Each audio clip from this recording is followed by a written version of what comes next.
درود بر جناب یوزارسیف. درود خداوند بر میمیسابوی سیاه چرده سفید باطن. چه خبر؟ خبرها چندان خوشایند نیستند. ماجرای شما و بانو زلیخا همه جا پیچیده است.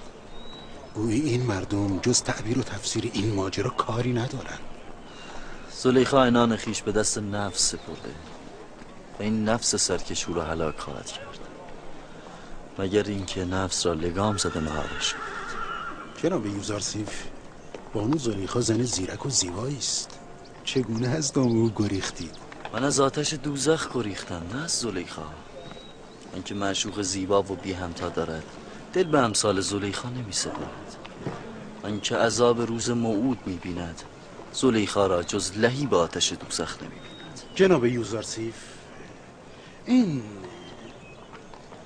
این ماجرای باز شدن درهای بسته و سخن گفتن کودک، اینها چگونه بود؟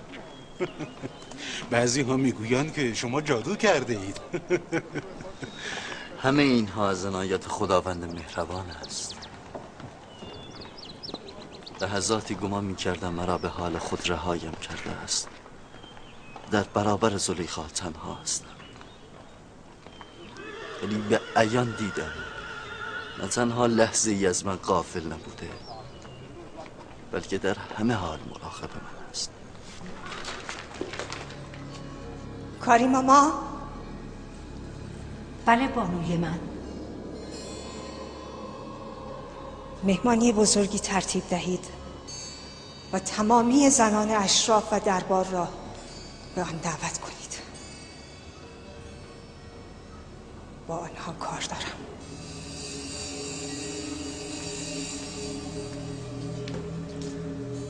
مرا احضار فرمودید. با من امری بود؟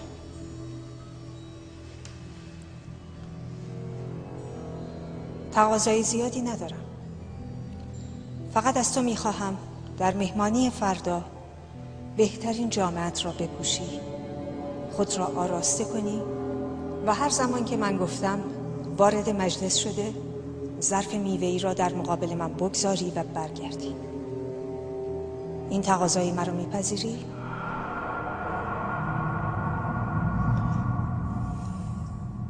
مانعی نیست. هر طور میل شماست. میتوانی بروی.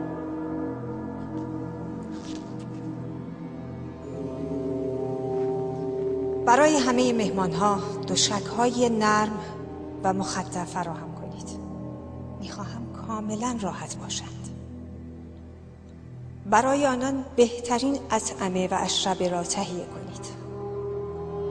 مقدار زیادی ترنج و به تعداد مهمانها چاقوی تیز و برنده.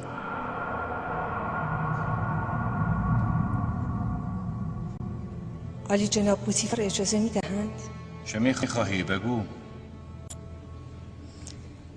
من میخواهم ثابت کنم به آن بدی که شما فکر میکنید نیستم. این فرصت را به من میدهید؟ به جای اینکه گناه خود را موجه جلوه دهی، سعی کن خطای خود را بپذیری و خود را اصلاح کنی. از شما چیز زیادی نمیخواهم. تقاضا دارم فردا دقایقی را در پشت تالار میهمانی بایستید و شاهد حوادثی که رخ میدهد باشید. حوادث؟ من تصمیم گرفتم توسط بانوان مصری از خود اعاده حیثیت کنم. تقاضایم رو میپذیرید؟ باشد، میپذیرم.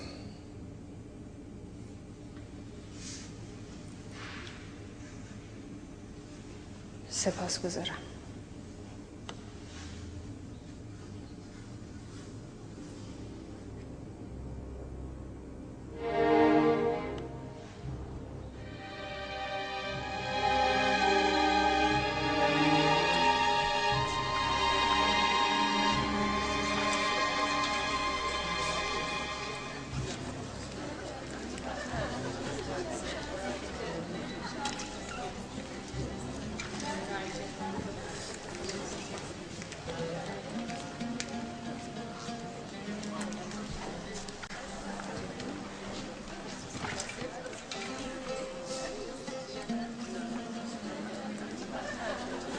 من ابتدا نمیخواستم این دعوه رو بپذیرم.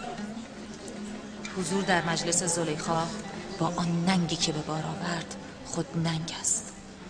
اما پادیامون همسرم اصرار کرد که در این مجلس شرکت کنم. من نیز رغبتی نداشتم، اما کنجکاوی تحریکم کرد. خیلی دلم میخواهد از اتفاقی که رخ داده آگاه شوم.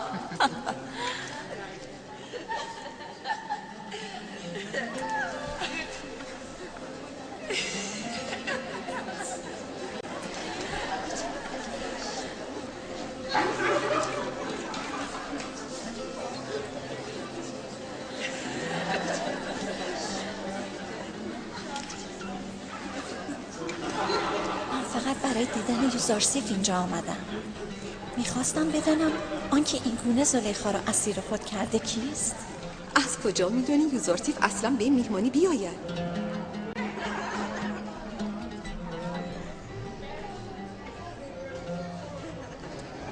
اگر راه گریزی بود میگریختم.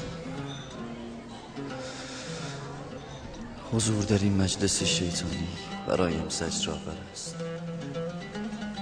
بزرگان و اشرافزادگان مصر، امروز و در این ضیافت تیغ تیز چاقو و پوست نازک ترنج بین ما قضاوت خواهد کرد. از شما تقاضا می کنم زمانی از ترنج ها میل کنید که من اشاره می کنم.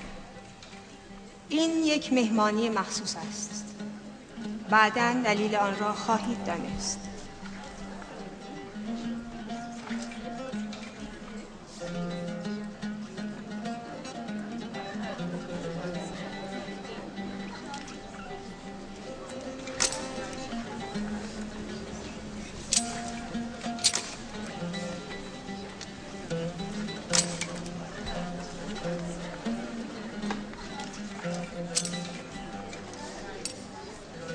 مهمانان عزیز، ترنج‌هایتان را میل می‌کنم.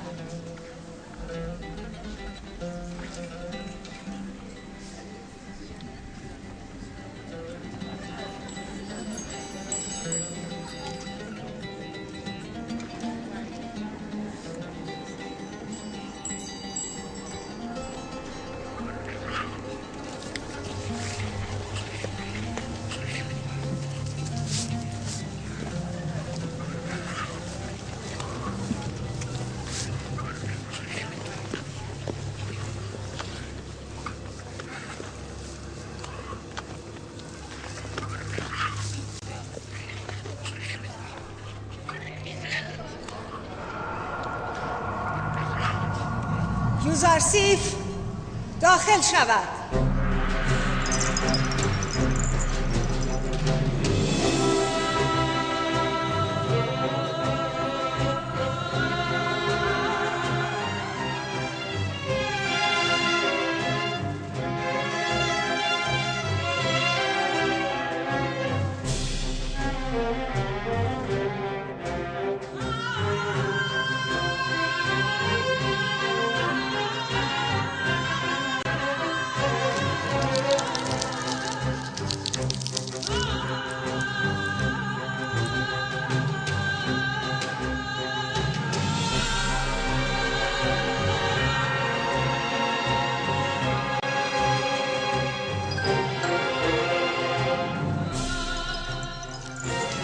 راستی بزرگ و زیباست. زیباتر از او را ندیدم.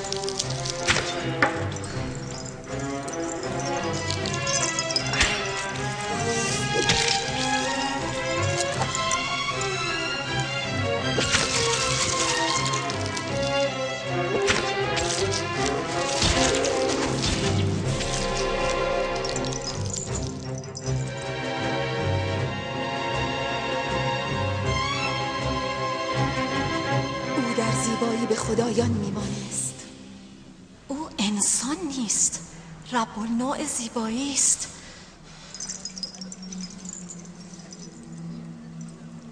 برده‌ای که قصد مراوده با او را داشتم دیدید. من قصد او کردم، اما او پاک دامنی پیشه کرد. شما فقط یک بار او را دیدید و این چنین عنان از کف دادید، اما من هر روز او را میبینم. هر روز در پیش چشمان من خودنمایی میکند. اگر شما به جای من بودید چه میکردید؟ او ملکی است که تجسد زمینی یافته. شاید نمونه ای از انوار آسمانی است که بر زمین تابیده. گویی موجودی آسمانی وجود زمینی یافته. شاید یکی از رب النوحاست که خلقه بشری پوشیده. او از ارباب انواع است. آمده است به زمین تا آدمیان را به پرستش خود وادار کند. به خدایان که زلیخا حق دارد. این یوزارسیف که ما دیدیم یک بشر معمولی نیست. همه اینها یاوه است. او هم بشری است مثل همه ما. حال از شما میپرسم، آیا بار ملامت چنین ملک رخ فرشته خویی را کشیدن خطاست؟